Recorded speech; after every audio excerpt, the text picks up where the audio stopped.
지난 몇 주 애타는 마음을 안고 임박한 경고를 하시는 23장 말씀을 함께 만나셨습니다. 이 종교장의 결론 부분으로 들어가는 오늘 본문인 29절에서 36절은 이 장의 클라이막스라고 볼 수 있겠습니다.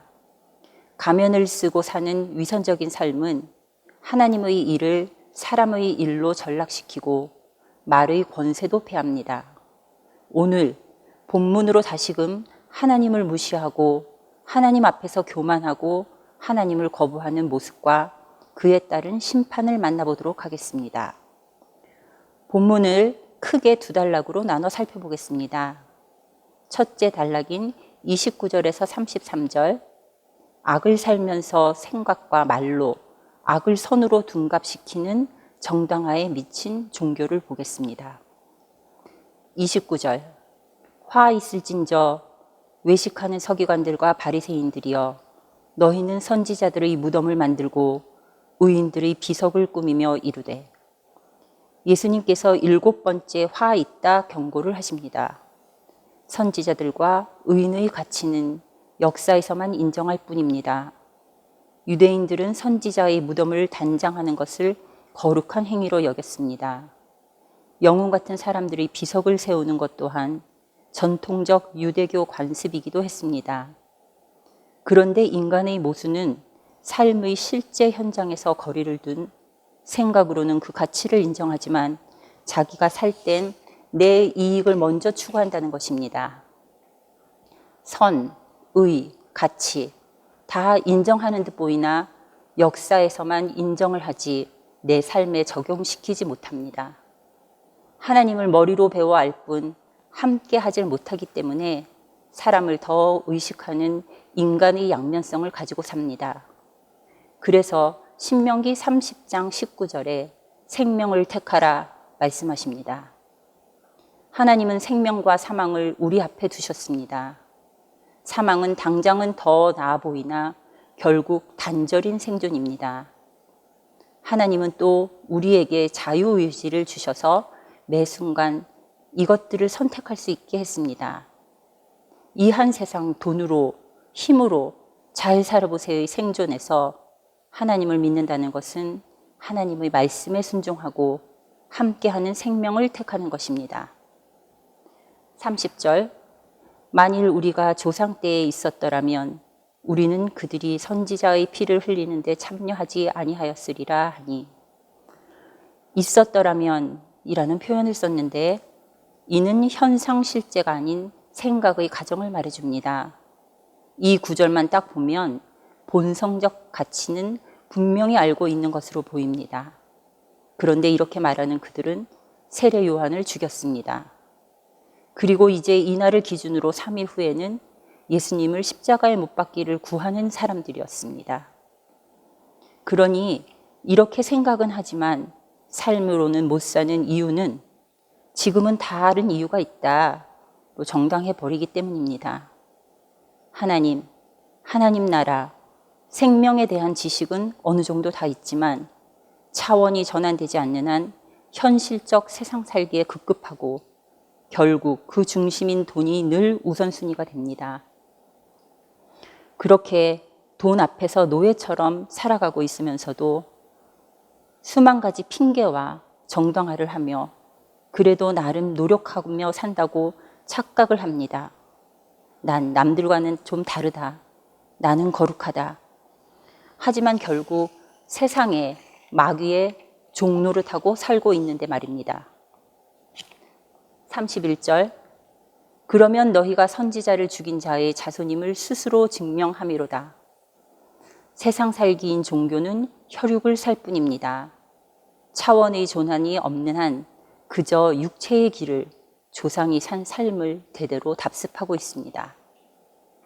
32절, 너희가 너희 조상의 분량을 채우라.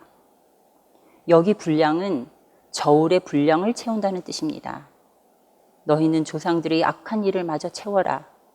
너희는 너희 조상들이 행한 그 죄악을 이어받아 더 많은 죄를 지어 죄의 끝까지 채워봐라 하십니다. 아무리 혼내고 달래도 자기 마음대로 사는 정신 못 차리는 자식에게 이제 너 맘대로 한번 해봐 하시는 듯합니다. 그럼에도 자식이 돌아오기를 바라는 실오라기 같은 희망으로 마지막 경고를 하는 부모의 안타까운 마음이 함께 담겨 있습니다. 여기서 우리가 짚고 가야 할 것은 구원도 멸망도 끝을 향해 가고 있다는 점입니다.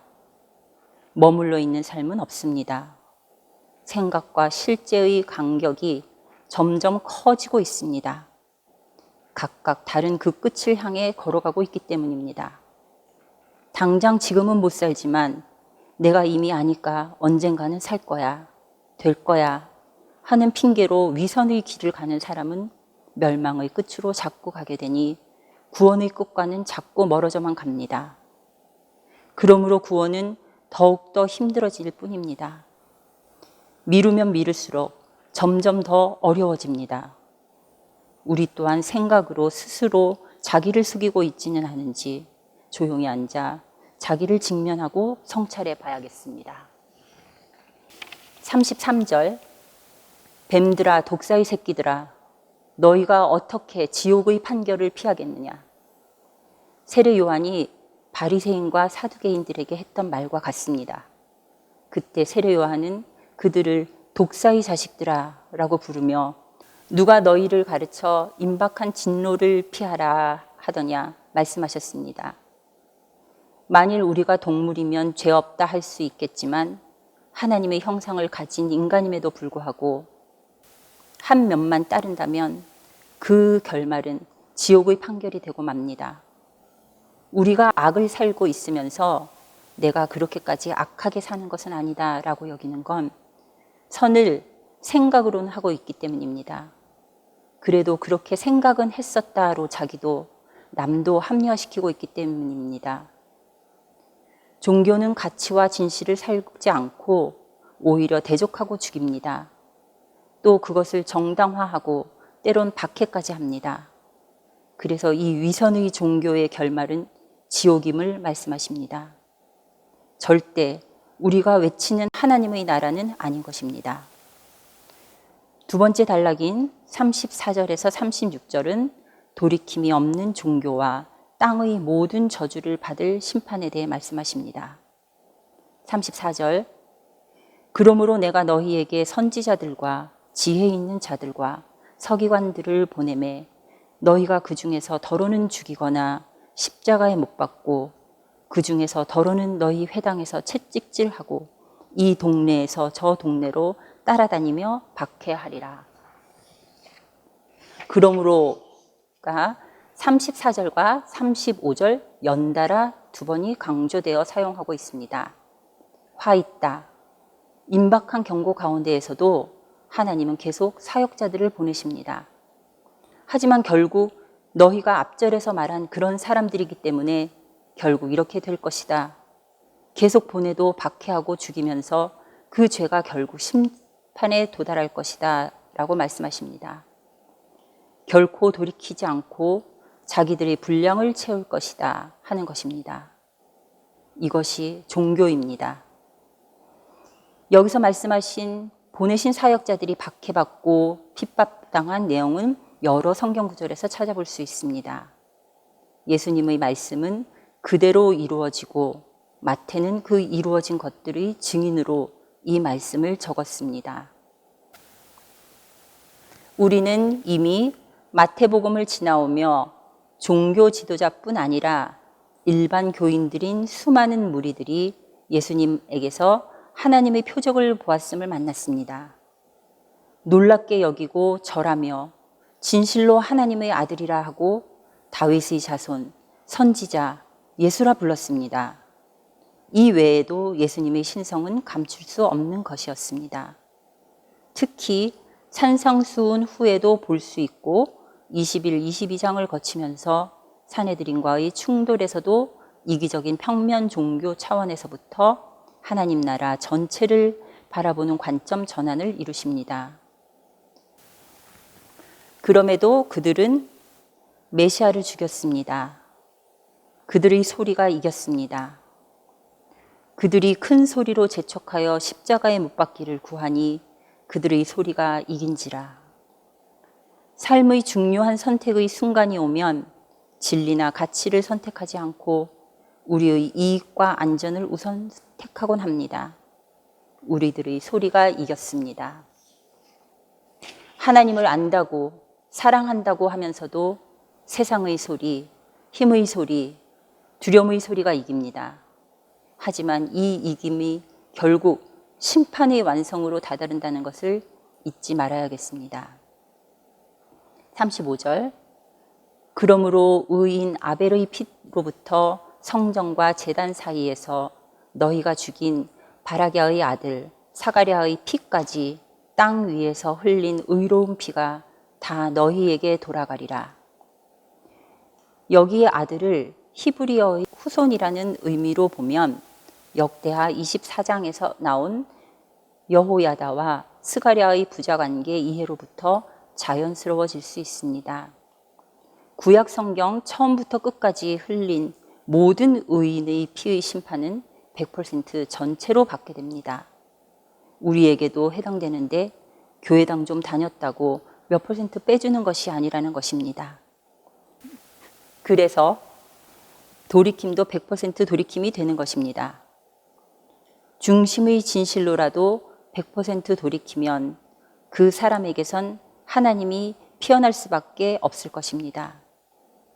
그러나 돌이킨 척 말하고 생각하는 것으로는 하나님을 무시하는 일이 될 뿐 아니라 그 대가가 당연히 따라올 것입니다. 역사가 끝날 때까지 종교는 건재할 것이고 그런 종교는 결코 돌이키지 않을 것입니다. 전체 역사의 영적인 핵심을 볼 수 있는 요한계시록 12, 13장을 보면 종말 반역의 삼위일체를 볼 수 있습니다. 사탄, 정치, 그리고 바로 종교입니다. 그럼에도 종교 안에는 작지만 돌이키는 자들이 있습니다.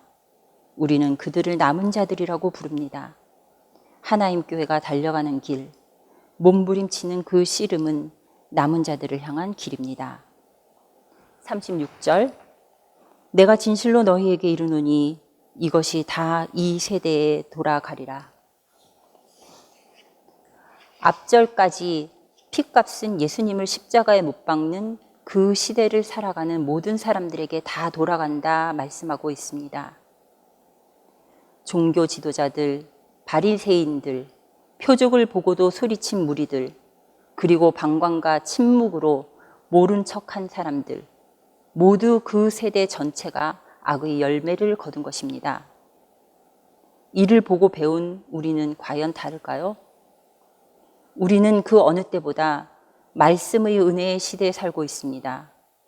그 은혜를 삶으로 누리면 은혜의 분량을 채우지만 머리만 커져가는 종교 괴물이 되어 간다면 그 악의 분량을 채우고 있을 것입니다.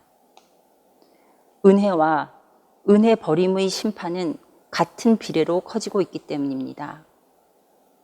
예수님은 직접 지옥 판결은 피할 수 없는 뱀과 독사의 새끼란 표현을 통해 종교의 민낯을 말씀하십니다.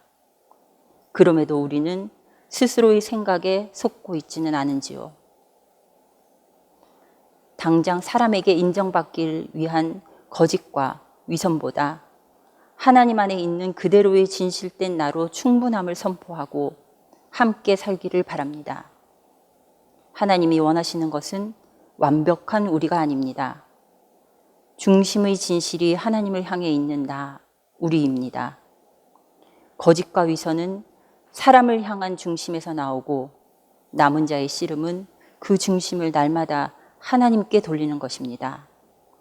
그리고 실제는 항상 몸으로 그것을 사는 것입니다. 나눔 가이드. 하나님을 믿는다 하는 나는 가족, 교회, 사회에서 생명을 택하는 자녀입니까?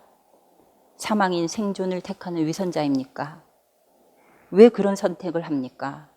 각자 자신을 진솔하게 성찰해보는 시간을 가져보도록 하겠습니다. 기도하심으로 오늘 예배를 마치겠습니다. 아버지, 말씀을 나누었습니다. 이 말씀이 내 삶에 적용되어 삶으로 하루하루를 살아내는 우리가 되게 하여 주시옵소서. 예수님의 이름으로 기도합니다. 아멘.